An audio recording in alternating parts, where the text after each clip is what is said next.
Monsieur Godard, bonjour. Bonjour monsieur. Et merci de nous recevoir ici dans cette belle forêt de Stambruge, on peut l'appeler comme ça. La forêt indivise de Stambruge. Eh bien, expliquez-nous un petit peu où ça se trouve, ce qui se passe exactement. Stambruge, donc en fait la forêt est à cheval sur deux communes, l'entité de Belleuil et l'entité de Saint-Guilain. Donc un tiers sur Saint-Guilain, deux tiers sur Belleuil. Ça se trouve à mi-distance entre Mons et Tournai. Donc à l'origine c'était des propriétés qui appartenaient à la famille de Ligne. Et dans les années, fin des années 70, début des années 80, donc la partie forêt de Stambruge, qui était à ce moment la propriété des princes de la Tour et Taxis, a été rachetée par les pouvoirs publics. Quand je dis les pouvoirs publics, donc ils se sont associés à quatre, la région wallonne pour un tiers, la province du Hainaut pour un tiers, et le dernier tiers était partagé en deux tiers du tiers pour la commune de Belleuil et un tiers du tiers pour la commune de Saint-Guilain. Voilà. Et donc les quatre sont propriétaires de l'ensemble, c'est pour ça qu'on dit indivise. Donc il n'y a pas une partie géographique bien précise qui appartient à l'un ou à l'autre. D'accord. Et sur la carte que nous avons là, vous avez une explication un peu des différentes zones, je vais dire. Donc on se trouve dans des forêts qui sont installées sur des sols relativement variable. Donc on part de sols très pauvres au sud, avec une partie ici qu'on appelle la mer de sable, mais qui est indépendante de la forêt indivise de Stambruge. Et plus on monte vers le nord, plus on a des sols riches, on arrive à des sols sablo-limoneux sur le dessus. Donc on part vers le sud des peuplements de hêtres, des peuplements de pins, et puis plus on monte vers le nord, plus on a des peuplements feuillus mélangés à base de chênes, d'érables, de frênes, plus riches. Voilà. On a parlé de la mer des Sables, on aura l'occasion de la voir tout à l'heure, on en parlera un peu. Oui, donc la mer de sable, l'origine est un peu différente là. Donc c'était un étang qui s'est comblé naturellement, donc fin du siècle dernier, fin des années 1800. Il y a eu un vaste projet de lotissement de toute cette zone et des parcelles aux alentours. Il y a une société immobilière qui a été créée en 1937. On a voulu créer un hippodrome, d'où la forme d'ovale de la mer de Sable. On a créé tout un réseau de voiries relativement denses. On y a même installé des conduites d'eau. Et on a morcelé cette partie-ci en petites parcelles de 50-70 arts. Ce qui fait qu'on se retrouve dans toute cette zone ici, avec une multitude de propriétaires privés différents, il y en a une septantaine. Et donc la mer de sable proprement dite a été mise en vente par les personnes qui avaient racheté la société immobilière, c'est-à-dire les assurances, enfin je saurais plus bien dire, mais c'est une société implantée à Bruxelles. Oui, oui. Voilà. Et pourquoi mer des Sables? Alors mer de sable parce qu'à l'origine donc, on avait un vaste étang d'une quarantaine d'hectares, entouré de landes à bruyère. Des landes à bruyère qui étaient pâturées par les troupeaux du village de Stambruge. Donc il y avait un bouvier qui rassemblait toutes les vaches du village et qui venait faire paître les vaches donc, dans ces landes autour de l'étang. Dans les années 1750, le prince de Ligne a intenté un procès contre la commune de Stambruge à l'époque et a récupéré ces terrains. Donc il les a enrésinés, il a boisé tout le pourtour, il a enrésiné. Puis est venu ce projet de lotissement et il était déjà en partie comblé, mais on a créé tout un réseau de drainage qui a vraiment vidé l'eau. Sont restés à quelques endroits des plages de sable nu, on en verra une tantôt, et donc d'où l'appellation mer de sable. Mais à l'origine, on appelait ça mer de Stambruge.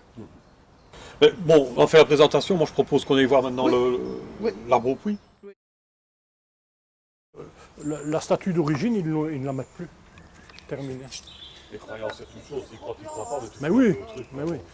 Il y a un jour, un gars, ça remonte à 88-89, un jeune, hein, un albran du coin, il est grimpé au-dessus, s'est accroché à la croix. Ouais. Il est tombé à terre parce que la croix n'a pas tenu. Ouais. Il a eu les poumons perforés par la croix. Il s'est retrouvé à l'hôpital pendant des semaines. Hein. Et donc la fameuse cavité, mais je vois que ça s'effondre encore. Ah ouais. Et il y a des gens qui ont ramené des fleurs. Tiens, c'est comique ça. Ça, c'est tout récent. Ça. Quoi, ce serait une source ou quoi? C'est un puits en fait. Hein. C'est un puits. Mais d'après la littérature, c'est pas un puits qui va vraiment à la verticale. D'après la littérature, il va dans le banc de roche plutôt en biais. Ben non, non. En fait, donc on exploitait à l'époque ici et ça servait pour prendre de l'eau, quoi. C'était pas sous terre. Hein. Non, c'était simplement un puits classique, quoi, pour prendre de l'eau. Donc à l'origine, les gens. Donc à l'origine, il y avait un gros robinet faux acacia. Donc le pied où il est, c'était l'emplacement où il était enraciné. Et donc lui, il a été dépérissant de très nombreuses années. Quand je suis rentré en fonction, il était déjà dépérissant. Et il est tombé il y a, je dirais, une petite dizaine d'années. Et donc il est tombé ici au travers du chemin.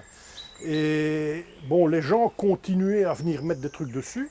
Donc on n'a pas voulu le couper dans un premier temps. Puis on s'est dit, comme il barrait tout, ben, on a simplement coupé la tête, on l'a fait pivoter et on l'a laissé là bien tranquille.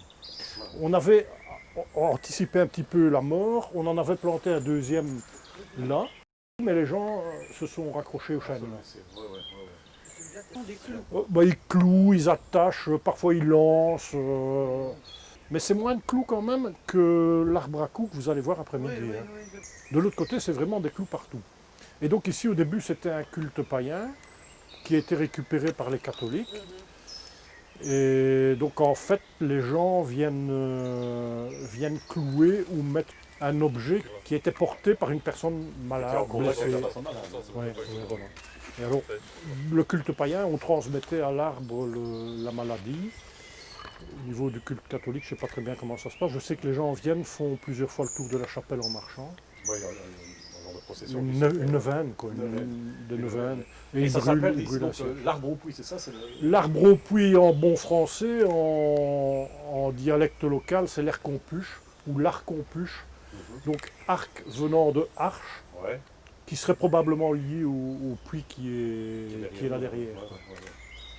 Et puits, puche, ben, donc c'est le puits. Quoi. On dit que c'est en dialecte, mais c'est un peu c'est du picard, non? Oui, c'est du picard. C'est du picard.